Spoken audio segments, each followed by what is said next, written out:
Baik, kita nak bercakap berkenaan dengan isu tiada penawaran sifar wang pendahuluan. Kita sedar bahawa selepas pandemik COVID-19 ini, ramai di antara kita ada yang menjual kereta. Yang menjual kereta tu saya pasti ya disebabkan mungkin mereka nak cash flow, nak wang tunai berada kat tangan. Dan ada juga yang mungkin mempunyai sedikit kewangan yang lebih. Mereka ini membeli kereta, sama ada kereta import ke, kereta tempatan ke. Tapi untuk pembelian kereta ini, ada yang mengatakan bahawa kalau menawarkan zero deposit ataupun tiada wang pendahuluan ini, ianya merupakan salah dan boleh dikenakan tindakan mahkamah. Tapi kita tengok ada juga yang membuat promosi sebegini rupa kan. Jadi untuk itu kita nak bersama dengan Dato' SM Zulkifli SM Amin, ahli jawatan kuasa PKIMA ataupun Persatuan Pengimport dan Peniaga Perniagaan Melayu Malaysia yang kini berada di talian. Assalamualaikum Dato'. Waalaikumsalam. Ya, Dato'. Terima kasih. Ya, sama-sama. Saya harapkan Dato' dekat sana sihat ya, Dato' Alhamdulillah. Alhamdulillah. Dato', kita nak bagi pencerahan lah kepada penonton Malaysia hari ini sebab ada di antara kita ni yang nak beli kereta, mungkin tak mampulah nak bagi duit deposit ni ataupun wang pendahuluan ni. Mereka ni membeli kereta tanpa deposit. Kiranya zero deposit lah. Mungkin sebagai permulaannya Dato' boleh kongsikan yalah, penawaran sifar wang pendahuluan ni boleh ke, tak boleh ke atau bagaimana Dato'? Ni di dalam keadaan pandemik ni orang become lebih kreatif kan. Ya. Saya rasa perkara ni berlaku mungkin dengan keadaan sekarang, keadaan pandemik ni banyak kita tengok juru jual tu diberi lebih overtrade ataupun margin untuk berurusan dengan urus niaga sekarang ni kan. Kerana kebanyakan dealer memberikan diskaun yang lebih ataupun margin overtrade yang lebih kepada juru jual untuk membuat cara jualan mereka sendiri. Jadi saya nampak perkara ni banyak juga dalam internet, dalam iklan yang menawarkan sifar down payment. Tapi daripada segi syarikat, saya rasa diorang tidak lakukan perkara tersebut secara rasmi melalui syarikat. Pasal yang nampak selalu yang buat advertisement, yang buat iklan ni adalah juru jual tersebut. Jadi saya rasa itulah yang berlaku sekarang ni, nampaknya mungkin daripada overtrade tu kan, dia buat main margin macam nak trade-in berapa. Jadi daripada situ dia orang sendiri yang membuat penilaian tentang harga jualan. Dan kita tahu ideanya merupakan mungkin strategi marketing lah untuk para peniaga yang menjual kereta ataupun syarikat terbabit untuk menjual kereta mereka. Mereka ni meletakkan, ialah sebagai contoh, mereka meletakkan tanpa deposit untuk menjual kereta. Jadi bagaimana Datuk melihat tentang perkara ini? Adakah ianya dibolehkan ke ataupun kita boleh membuat laporan atau sebagainya, Datuk? Saya rasa dalam undang-undang kita, HP Act, kita agak clear kan apa sebenarnya yang boleh, apa yang tidak boleh. Ya. Jadi di dalam normal practice yang ada di dalam market yang diguna di dalam ni overtrade ni tadi ya. Contohnya sebuah kereta dah ada dia punya market value ataupun financing value di atas kelaikan sesuatu customer. Jadi salesperson dah tahu dah ni. Satu kereta ni boleh buat loan dalam up to 90%.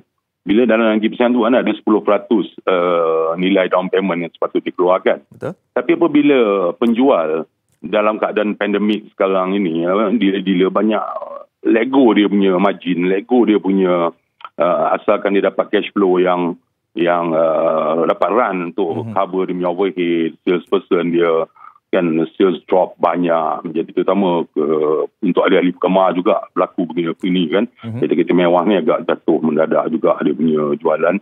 Jadi dia orang lego margin dia orang. Tapi dia orang tidak lego margin di dalam harga jualan. Dia bagi salesman overtrade. Salesman kata okey, ni untuk kereta ni kita bagi 10,000 overtrade. Daripada sinilah yang berlakunya perkara-perkara macam ni. Salesman menggunakan overtrade yang ada ni untuk membuat strategi jualan yang begitu. Tapi dari segi realitinya mungkin dia main overtrade untuk kereta-kereta yang nak dijual balik, trade-in, options warranty, ada yang bagi setahun warranty, ada bagi tahun 2 tahun warranty. Ini strategi yang dimainkan sendiri oleh juru jual tersebut. Bukan daripada pihak syarikat. Syarikat cuma bagi overtrade yang lebih, bagi salesman, memudah carakan salesman untuk mendapat jualan ataupun push the sales. So, dia orang ada bebanan stok kan. Ini kalau tak jual, dia orang kena bayar overhead dia sama juga. Pekerja takkan kita nak buang dah pekerja yang kita bertahun-tahun. Kan? Jadi kita kena menggunakan apa saja strategi yang baik untuk salesman ni dapat menjual. Dan salesman juga menggunakan kelebihan yang diberi oleh jurujual ni, syarikat-syarikat ini untuk melakukan berbagai strategi untuk mereka mendapatkan sales tersebut.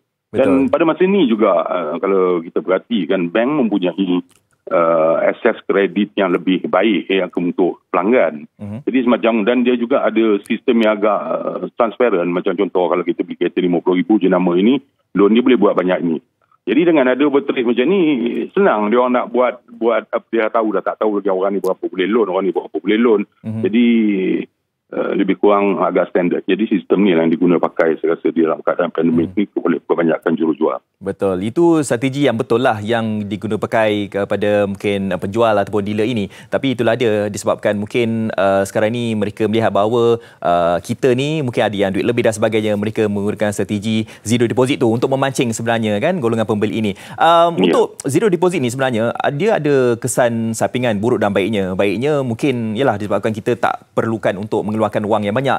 Contohnya kalau kita nak membeli kereta kan harus dibayar 10% kan deposit permulaan dengan jumlah kereta tersebut. Dan ianya menunjukkan keupayaan kita sebenarnya untuk membayar komitmen bulanan itu. Dan andai kata kalau kita ni zero deposit, sudah pastinya bulanan itu agak tinggi dan mungkin kita tak boleh bayar, terbeban, dan last kali mungkin kita ni boleh disenarai hitam ataupun bankrupt. Pandangan Datuk lah berkenaan dengan zero down payment ini, Datuk. Okey, kita balik pada available credit ya. Sekarang ni bank bukan macam dulu lagi dengar apa you cakap, you mampu tak mampu. Jadi sekarang ni bank boleh access kita dah. Dan berapa tanggal gaji kita, berapa kereta yang kita beli, apa rumah yang beli, semua ada recorded. Jadi benda macam ni sebenarnya tidak berlaku. This is cerita lama. Start zaman dulu-dulu mungkin assessment daripada bank untuk pembeli bakat pelanggan mereka itu cara berlainan. Mungkin kena pergi site visit dulu, kena pergi tengok. But now it's more on papers, documented things dalam online melalui C3, CFRS, sistem, banyak lagi sistem-sistem yang ada memudah cara untuk bank. Kalau kita tengok negara-negara maju ya, kita nak beli kereta, dia tak tanya pun kereta kita apa benda nak beli. Kita tengok what available credit kita, kemudahan kredit kita yang boleh guna pakai. Jadi pergi sana kita tengok dalam kita sistem orang ni ada boleh pakai dalam 180,000 approve, dia boleh ambil kredit 80,000, dia boleh beli apa saja. Jadi dia kepada karakter financing, bukan lagi financing ke atas produk. Jadi daripada sini yang kita tengok, ya sistem kita mungkin satu hari nanti Malaysia menjurus ke arah tersebut, tapi kita belum. Jadi tapi dengan apanya kemudahan ataupun sistem yang ada di dalam sistem perbankan sekarang yang saya faham, dia tidak lagi menilai. Contohnya lah, walaupun dia bayar 80,000 deposit nak beli sebuah kereta, tapi dia tak dapat nak prove evidence of income. Bank tak bagi dia loan. Bukan sebab kereta tu dia ambil 20% loan. Ya, jadi dia is a sistem yang berlaku sekarang ni. Jadi retoriknya mencakap benda ni tak boleh bayar down payment, itu sebenarnya tidak bagi saya lah. Ya. Okey, baik Datuk.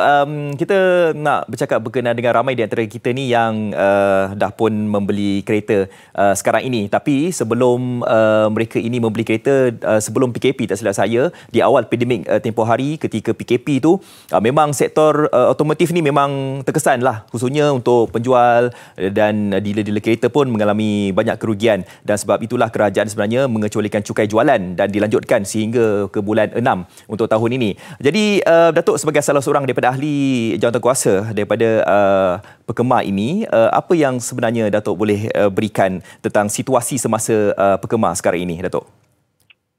Alhamdulillah, terima kasih kepada kerajaan kerana tak banyak sedikit benda ni, perkara-perkara macam ni, sumbangan ataupun ihsan daripada kerajaan memahami keadaan penjual kereta, bukan saja Perkemar, buatnya semua orang pun dapat kan. Dan ini secara ni dapat juga mengurangkan kos kita ya, pasal yang sebenarnya diskaun ni membantu daripada kos operasi syarikat, kerana syarikat sekarang ni mengalami masalah total volume yang kita kena jual, kos operasi yang lebih tinggi, dengan proses yang lebih lama ya, banyak yang work from home lah, kena buat appointment lah, jadi turnover tu agak slow. Terutama pada penggemar dia orang kena beli kereta daripada luar negara, bayar booking, tunggu kereta shipment sampai.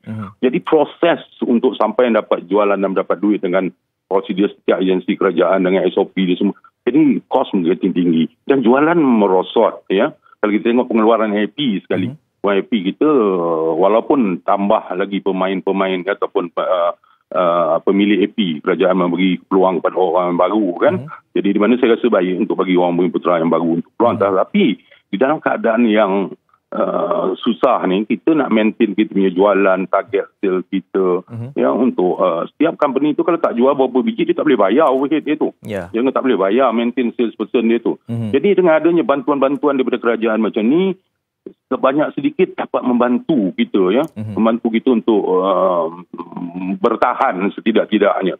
Nak kata pasal kalau kita tengok segmen jualan ni, bukan kereta-kereta yang dijual oleh pertama ni tak ada peningkatan. Yang peningkatan ini adalah kereta-kereta kecil lain ya, seperti kancil, ni Pro 2 apa semua, di mana orang lebih suka naik transport sendiri daripada naik public transport dengan keadaan pandemik sekarang ni kan. Jadi benda-benda macam ni ada yang naik, ada yang turun. Jadi kita dari segi segmen yang agak orang bermewah sedikit lah ya. Kalau tak perlu orang tak beli, kalau orang tak beli. Jadi itu orang ni terlibat dan ini apa orang kata sakit jugalah ayat dia kan dalam keadaan sekarang ni untuk maintain ni macam-macam lah benda berlaku ni. Dan tambah lagi sekarang ni banyak juga perkara-perkara undang-undang baru diperkenalkan ya.